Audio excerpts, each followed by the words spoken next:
You're listening to Shut Up and Choose, the no bullshit, no excuses podcast for people who swear they want to lose weight, but keep choosing everything that stops them. And before we continue, if you're gonna bitch and moan and act like a fucking pussy the entire time, skip this one. Hosted by Jonathan Wrestler. This dude dropped 140 pounds with no shots, no diets, no pills, and not one single fucking membership swipe at the gym. Just real choices that fit real life. If you're tired of gimmicks, tired of the bullshit, and ready for somebody to finally call you out and tell you the truth, you are in the right place. Cravings, stress eating, late night sabotage, travel traps, holiday chaos.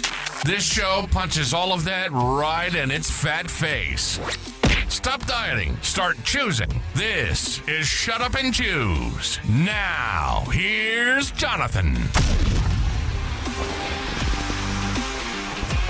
Hey, welcome back to Shut Up and Choose, the podcast that cuts the noise, the nonsense, and all the bullshit out there that the internet and the Instagram gurus and social media idiots are throwing your way, telling you eat this, don't eat that, this is the diet of the day, all this stupid stuff that's out there telling you how to lose weight. And the truth is, you already know how to do it. There's no shortage of information out there. At the end of the day, it all comes down to choice, and it all comes down to what's going on in your head.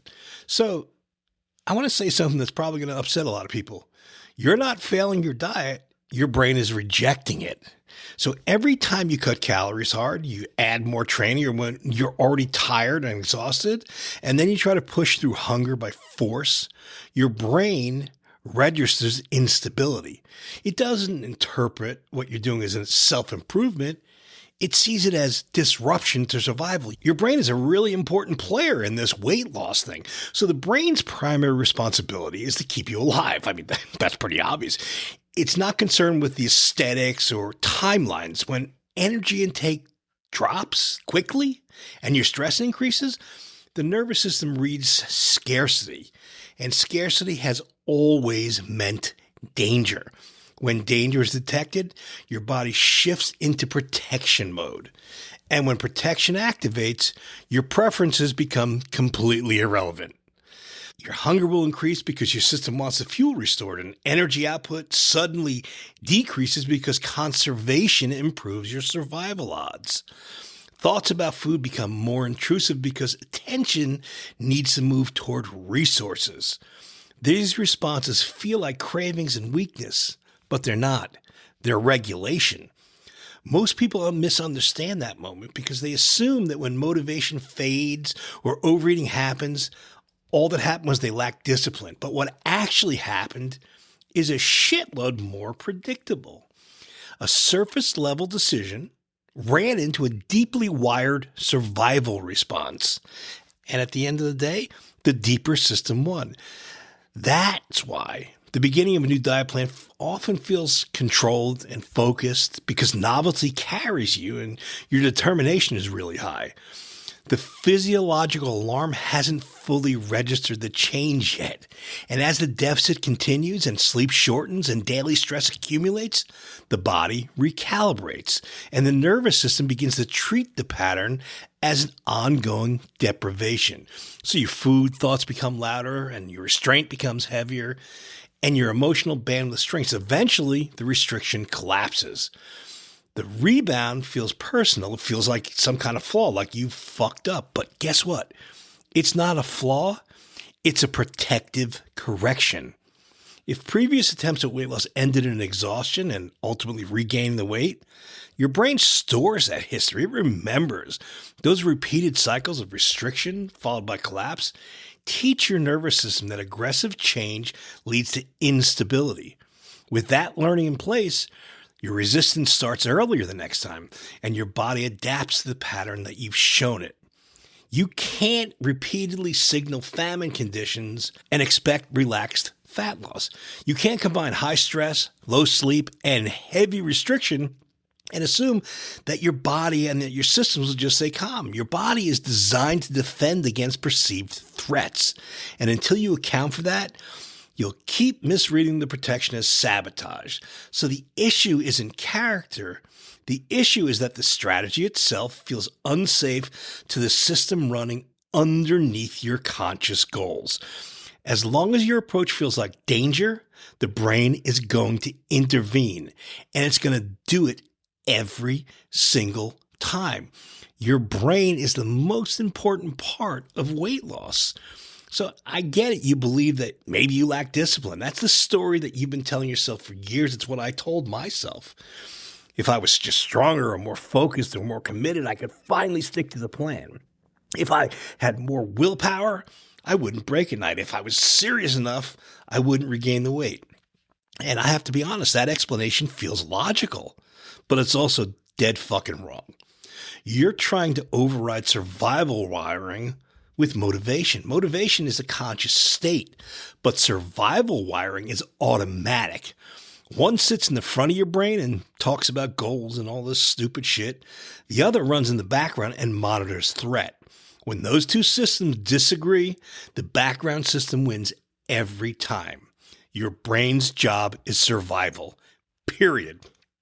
It's constantly scanning for instability and energy intake and sleep levels and emotional stress, environmental pressure. It doesn't evaluate those variables through a moral lens. It evaluates them through risk. When you cut food aggressively, you create a sudden drop in available energy. And when you skip sleep, you impair your recovery time and increase your stress hormones. And then when you stack on your work pressure, your family pressure, relationship tension, and financial worry on top of restriction, you elevate the overall load. And when you add more rules and more rigidity and start to restrict, you increase the psychological strain. And your brain senses scarcity. Scarcity equals danger, and danger activates protection. This isn't dramatic language, it's regulatory biology. When energy becomes unpredictable, hunger signaling increases. When stress rises, the body shifts towards conservation. And when your recovery is compromised, cravings intensify because fast energy sources become more appealing. The system isn't trying to embarrass you. It's trying to stabilize you. When you hit that protection mode, amplifies the hunger because from a survival standpoint, shrinking in the middle of perceived instability is a poor strategy, a shitty strategy. The body prefers to hold resources until your conditions improve. That preference, it's not emotional. It's adaptive. It's built into your DNA. So you experience that as a loss of control. You experience it as cravings that feel crazy, disproportionate, and you experience it as a sudden collapse of discipline late night or after a long day of restraint. Of course, we all call that weakness, but it's not. It's protection doing its job. If you repeatedly combine aggressive restriction with high stress and low sleep, you're stacking signals that the brain interprets as unsafe. The more often you repeat that pattern, the faster the response time becomes. The nervous system is always learning, and it anticipates, and it begins to escalate hunger and resistance earlier in the process. I can't tell you how many times people say, oh, as I get older, it's harder to diet. No, it's you've trained your brain that restriction means I have to go into protection mode. Discipline isn't the missing ingredient. You can be super disciplined and still trigger defense mode. You can follow every rule perfectly on your new crazy internet plan and still feel an overwhelming desire to eat. That desire isn't a character flaw. It's the body correcting what it perceives as imbalance. If you continue to treat that as moral failure, you'll keep attacking the wrong problem. The real issue isn't that you're incapable of following through. The real issue is that your strategy repeatedly signals threat to a system designed to defend against it. So intensity is really a trap. The industry, the diet industry, and all these internet assholes sell intensity because intensity is honestly easy to market. Harder, faster, stronger. The more extreme the message, the simpler it becomes. If you want extraordinary results, you have to apply extraordinary force. That's bullshit. You got to suffer more. You got to cut deep. You got to push longer. That shit sounds powerful, and it makes you feel serious, and it makes you feel committed. But it also feels like war to your nervous system.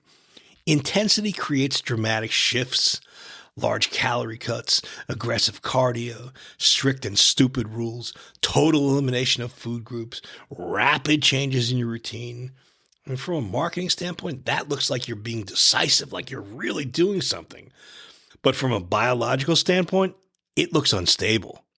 The first weeks of a diet, they always feel controlled and focused. That novelty masks the internal signals. You're energized by this crazy new plan, whatever it is, and you're proud of the discipline. The hunger kind of feels manageable because your motivation is really high, and your internal systems have not yet fully interpreted the change as ongoing deprivation. Then the deficit continues, and the deprivation registers. Your brain picks up on it. Your body recognizes that energy intake is consistently lower. Your stress is higher, and your sleep might actually shorten. Your social flexibility completely tightens. The nervous system, what does it do? It recalibrates. Hunger spikes because the system wants to restore balance. Your energy drops because conservation improves survival. Food becomes louder because attention has to move toward resources. You interpret this shift as fading motivation. Your brain just escalated its defense mechanism. The pattern is predictable. You imply intensity, the body tolerates it briefly. The body then responds proportionally. The more aggressive the input, the stronger the counter response. That counter response isn't emotional, it's regulatory. Over time, those repeated cycles of extreme dieting create learning in your brain and your body. Every crash diet followed by burnout teaches your nervous system that aggressive change equals strain and instability. The association becomes stronger with repetition. Like anything else, the more you do it, the faster you learn, the more you learn. Dieting begins to equal pain in the background of your brain. Now, when you initiate another intense plan, the response accelerates. Hunger increases sooner. Fatigue appears earlier, and your cravings become more intrusive. The body anticipates the pattern that you taught it and defends faster. From your perspective, it feels like you're getting worse at dieting. I know I always said that. The older I get, the harder it is. From a biological perspective, the system has become more efficient at protecting you. Intensity might feel productive because it creates visible effort and it creates the illusion of control. It feels like you're being decisive. But the choice to pursue extremes comes with consequences because every extreme approach reinforces the association between fat loss and stress. If you repeatedly choose intensity as your primary strategy, you train your brain to brace for impact the moment you start. That bracing, it shows up as resistance, not because change is impossible, but because the method you keep selecting signals threat to your system. The trap isn't that intensity never works in the short term, because it does in the short term. It's that the intensity conditions a defensive response in the long term. If the nervous system perceives war, it prepares for survival. It's pretty straightforward. And survival always takes priority over aesthetics and over vibes. Stress changes everything. Fat loss gets hardest when your life gets crazy. Not because you suddenly forgot what to eat, not because you became incapable of following a plan. It gets harder because the environment around you changes the internal signal that your brain is receiving. A breakup, burnout, financial stress, emotional overload, lack of sleep, uncertainty about work, ongoing. Those are not minor variables. They're stressors that elevate the body's threat perception. Your brain doesn't interpret chaos as an opportunity for aesthetic refinement, for good vibes. It doesn't look at emotional instability and think, hey, this is an ideal moment to shrink. It thinks conserve. It goes into conservation mode. And under stress, your body shifts towards preservation. Your cortisol rises, your sleep quality drops, your capacity to recover decreases, your appetite signaling becomes dysregulated. Quick energy sources become more appealing because the system is seeking immediate stabilization. Those aren't moral failures, they're stress responses. Now, layer aggressive dieting on top of that shit.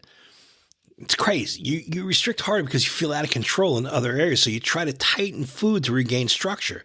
You add more rules. You increase your cardio. You double down. And your body does the same. It doubles down and resists harder.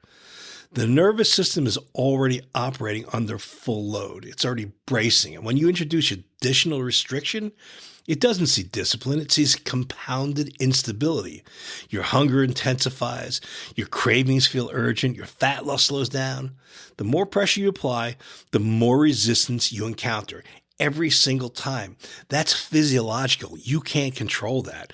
You're trying to shrink during perceived instability. From a survival standpoint, that makes little sense. If the environment feels unpredictable, holding resources improves safety. Releasing them doesn't. That's why stress weight is real. It's not mystical. It's regulatory. The body adapts to the context it perceives. And that's where most people misread the situation.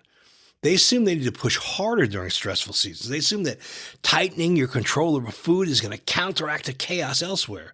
But in reality, piling up restriction onto stress amplifies the threat signal in your brain. The nervous system will not release protection while it feels unsafe. Protection can look like stalled progress. It can look like persistent hunger. It can look like sudden overeating after a long day of restraint. We all know that if you fast all day and you're not planning to actually fast all day, when it's time to eat, you're going to let loose. It can look like fatigue that makes movement harder. All of these responses are attempts to stabilize a system that's under strain. If you repeatedly ignore stress and choose aggressive fat loss strategy during your high pressure periods, you reinforce a pattern. Dieting becomes associated with overload. The brain begins to anticipate strain the moment you attempt change. Resistance appears earlier because the system expects instability. Stress changes everything because it changes the context in which your body regulates your actions. The same calorie deficit that feels manageable during a stable season can all of a sudden become intolerable during chaos. The difference isn't character. It's not discipline. It's the load that your brain is operating under. Until you account for that, you will keep trying to solve a stress problem with more restriction, and the system will keep pushing back and pushing back harder. Here's a part that a lot of people don't want to say out loud. There's a layer to this conversation that most people avoid because it makes them uncomfortable. For some of us, weight once served a purpose. It created space, or it softened the tension. It made you feel less exposed. It acted like insulation during periods when your life felt overwhelming. You may not have consciously chosen it for that reason, but the body adapted to the conditions it was placed in. The brain stores that history. If, during certain seasons, carrying extra weight coincided with feeling less vulnerable or less scrutinized or less pressured, your nervous system made an association. Weight equaled safety, not logically, biologically. That association doesn't disappear because you decide you want to change. When you attempt rapid transformation without addressing safety, the system evaluates risk. If shrinking feels like exposure, if visibility feels unsafe, if prior attempts to change coincided with emotional strain, the brain is going to hesitate. That hesitation shows up as resistance. It doesn't mean you're incapable of losing weight. It means the system has learned something from experience, and learning shapes responses. Every crash diet you ran reinforced the pattern. You restricted hard and endured hunger and pushed through the fatigue. But eventually, and it happens to everyone, eventually you burned out. The weight came back, and often with a little bit of interest, alongside all the shame that you had. But the lesson stored in your nervous system was simple. Change equals strain. Change equals instability. Change equals punishment. When that message repeats enough times, the brain begins to anticipate the cost of change. That anticipation creates defense, and that defense increases hunger and lowers your energy and drives behavior back toward familiarity. From the outside, it looks like self-sabotage. I get it. It definitely does. But internally, it's pattern recognition. The nervous system doesn't trust punishment. If your history with weight loss is filled with harsh rules and exhaustion and rebound, any new attempt that resembles that structure is going to trigger caution. Even if your conscious mind is determined, the deeper system that you can't control is evaluating risk. That's why aggressive overhauls always collapse. The body has memory. It remembers the aftermath of all your extremes. It remembers the fatigue and the regain. And when you initiate another rapid shift, another crash diet, it prepares for the same outcome. And I get that preparation can feel like resistance, but it's important to understand this without turning it into drama. You're not broken and you're not uniquely damaged. You're just adaptive. The system learned from repetition. If weight once functioned as armor, the solution isn't to rip it off with force. If dieting has historically felt like punishment, and I know for most of us it does, the solution is not to punish yourself harder. Sustainable change requires teaching your nervous system a new association. That change can equal stability. Change can occur without collapse. Until that new association is built, the brain's going to default to what it knows. Protection first and change later. So what works? I mean, how do you remove the threat? If the problem has been repeated signals of danger, the solution begins with small, smart adjustments that communicate stability, not dramatic overhauls. No heroic efforts, strategic restraint. Large swings create large reactions. Small, intelligent changes create trust. So start by removing the behaviors that trigger defense mode. Extreme calorie deficits send a clear message of scarcity. They might produce rapid scale movement, but they're also going to activate protection. A moderate deficit, on the other hand, maintained consistently, communicates control without panic. The body responds differently to steady reduction than it does to sharp drops. Starvation cycles just fucking need to end. Alternating between rigid restriction and uncontrolled binge overeating teaches the nervous system that food availability is unpredictable. And predictability actually matters. Regular meals, adequate protein, sufficient total intake. They're not indulgences. They're signals of safety. This is why I say all or nothing shit never works. All or nothing patterns create instability. When the plan only works under perfect conditions, the slightest disruption leads to collapse. Replace those extremes with structure that tolerates imperfection. Structure that's not rigid. It's got to be repeatable. And here's one. Punishing workouts when you're wiped out also reinforce threat. Training should stimulate adaptation, not compound stress. If your sleep is shitty and your life pressure is through the roof, adding more intensity increases the load. Smart progression, doing a little bit at a time, outperforms emotional reactions. So eat enough to signal stability. That doesn't mean overeating. It means removing the perception of famine. Hunger should always be present, but manageable, not urgent and not overwhelming. When intake supports recovery, the body doesn't feel cornered. Another thing you have to focus on is sleep. You have to sleep 7 or 8 hours a night. Sleep regulates your hunger hormones and your stress response and your decision-making capacity. Chronic sleep restriction, which I was unbelievably guilty of forever, amplifies cravings and reduces your impulse control. Improving sleep is not secondary to fat loss. It is foundational. You have to create a predictable structure. So regular meal timing, consistent training days, which I never had. I don't train. I don't go to the gym. I do walk, but I don't do anything in the gym at all. You don't need the gym to lose weight. A defined bedtime routine. I kind of have that. Predictability lowers the cognitive load and it reduces the perceived chaos from your brain. The nervous system relaxes when your patterns are reliable. So consistency teaches your brain safety. Safety lowers your resistance. When the body begins to trust the food isn't disappearing and exhaustion isn't the goal, your hunger will normalize, your energy stabilizes, and your cravings lose the urgency. And as a result, fat loss becomes steady rather than volatile. None of this shit is dramatic, and that's the point. Small, smart choices repeated daily recondition your system. You're not forcing your body into submission. You're showing it that change can occur without a threat. Over time, those repeated signals reshape your brain's response. Your resistance fades because the danger signal fades, and stability becomes your new baseline. That's how you remove the threat, not with intensity, with intelligent consistency. So once you remove the obvious threat signals, the next step is a little bit deeper. You have to condition trust, not hype, not temporary excitement, trust. Your brain does not respond to promises. It responds to patterns. It needs proof that food is consistently available, proof that rest is part of the plan, and proof that this phase will not end in exhaustion and rebound like the last 5, 10, or 15 attempts. Without that proof, the nervous system stays guarded. And trust is built through repetition. Boring, repeatable habits beat dramatic shifts.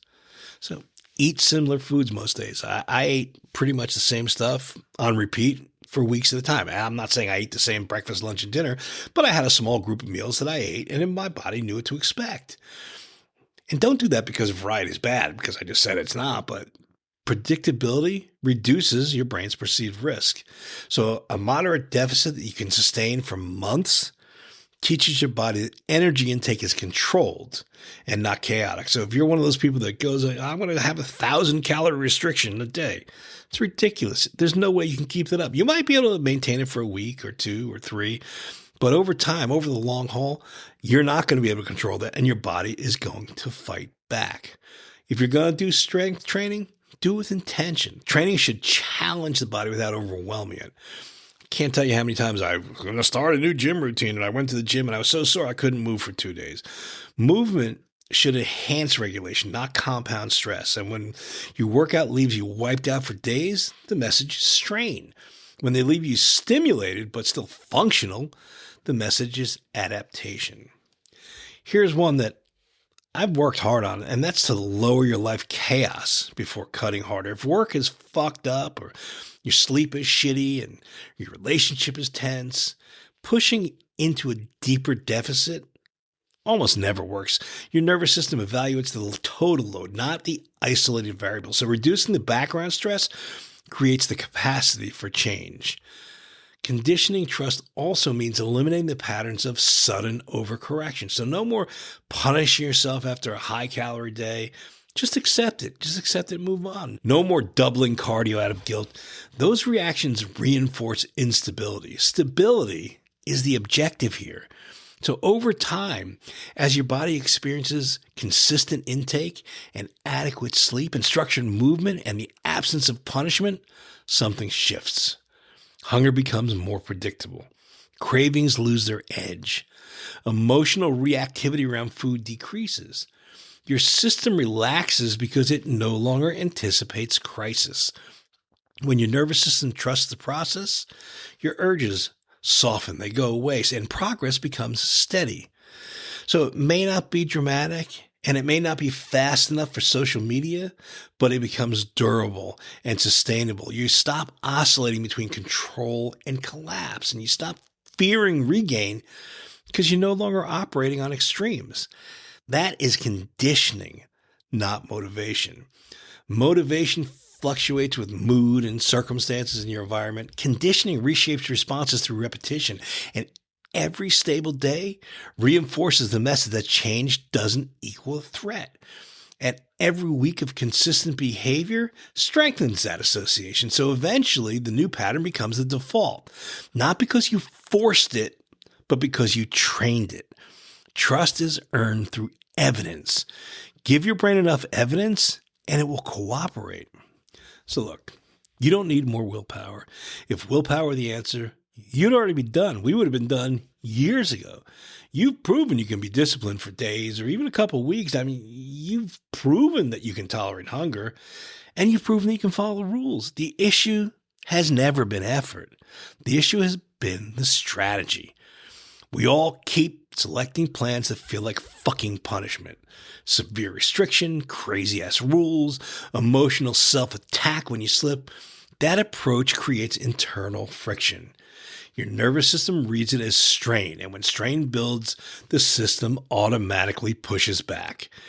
If your plan feels like punishment, your brain will block it. It'll increase hunger, it'll reduce energy, it'll make food seem louder, and it'll nudge you back towards what feels stable. Again, not because you're weak, but because the system is doing its job. But if your plan feels sustainable, your brain is going to allow it. And that doesn't mean easy. It means repeatable. It means your deficit is moderate. Your sleep is protected and valued. Your training is progressive, not insane, not reckless. Your food is structured, not chaotic. Stress is acknowledged and not ignored. Over time, that pattern builds trust, and trust reduces resistance, and resistance dropping is what makes fat loss steady. I lost 140 pounds, a little bit more, not by hating myself or by starving, and not by trying to dominate my body into submission. I lost it by stopping the war. For years, for 59 years, I believed the solution was to push harder. And when progress slowed down, I would cut out even more. When hunger rose, I tightened the control. When I slipped, I punished myself. Every one of those cycles reinforced the same lesson. Aggression created backlash. The shift happened when I stopped treating my body like an opponent. I stopped using intensity as proof of commitment, and I stopped chasing dramatic short-term drops. I started asking a different question. Can I repeat this under stress? Can I sustain this during busy weeks or my shittiest day? And can I maintain it when life isn't perfect? Those questions changed everything. You're never going to be able to bully your biology. It just isn't possible. You can't out-argue your nervous system, and you can't override your survival wiring with slogans and hype. You can't demand cooperation from a system that feels threatened. You can, on the other hand, train it. And training doesn't happen in that single dramatic shift in an Instagram moment. It happens through repetition. A moderate deficit, consistent sleep, structured movement, emotional neutrality around food. Weeks turn into months, and months turn into a new baseline. That's where I got to. The difference between force and training is durability. Force creates volatility, and training creates stability. Stability creates results that last. If you're stuck in the cycle of intensity followed by collapse, it's not because you lack grit. It's because you keep choosing strategies that trigger defense. Stop chasing impressive plans. Start chasing repeatable. Stop measuring the commitment by suffering and how much you can tolerate. Start measuring it by consistency. Your body is not your enemy. It's an adaptive, incredible system responding to the inputs you provide. Change the inputs and the output shifts. That's not motivational bullshit. That's pure and simple physiology. The war ends when you stop trying to win it. So look, if you want reinforcement while you build a new pattern, that's why I created my free weekly tips. One direct message every week that cuts the noise and pulls you back when your brain drifts towards comfort and old habits. They're short, they're sharp, and they're actionable. You can get those at my website, jonathanwrestler.com.